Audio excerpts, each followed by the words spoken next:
Davidson County, Kodiak 3 Echo Mike, taking off runway 6, left turn out to the west, southwest, Davidson County.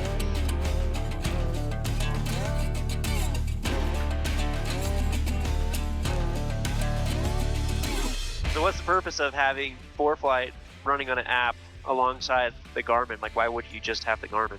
That's a great question, Zach. Thanks for asking. So I use ForeFlight for a couple of reasons, and you can also use like the Garmin app.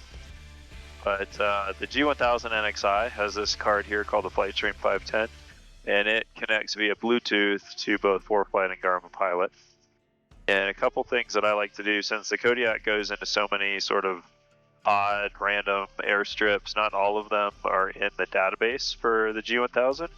And so I can sort of go and what's called rubber band my flight plan line to various flat longs or waypoints or off airport strips. And then I can flight stream them and just auto upload them up to the Garmin. So it just makes things a lot easier. It essentially is a touchscreen controller to my Garmin G1000. A couple other things I do is it shows me more information on the traffic that's around me, so I can determine, what type of airplane and tail numbers and speeds and stuff.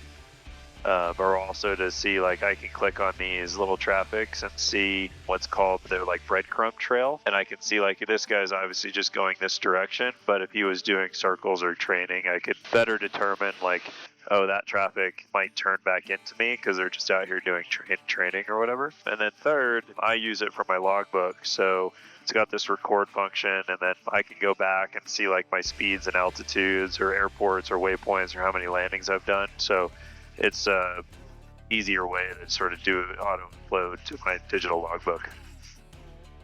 Nice. Yeah, I guess the other thing it does is I can check weather. So it Bluetooths to my XM and ADS-B weather through the Garmin Autopilot. So like I can click on one of these green dots and get the full weather brief. So ADS-B 19 minutes ago, this airport, it'll read it out to me again. It's just a sometimes easier way than trying to mess with these knobs and stuff on the G1000. So all this traffic and stuff is all Bluetooth connected from that. Correct, yeah. So this is all getting the traffic on my iPad is getting it through the ADS-B that's connected to the G1000. Gotcha. A few other things that the iPad can do is my plates on here. I just get, again, touchscreen, higher resolution plates. And then, like Lexington, where we just came from, there's a Jeppesen plate, so I like to use JEP charts.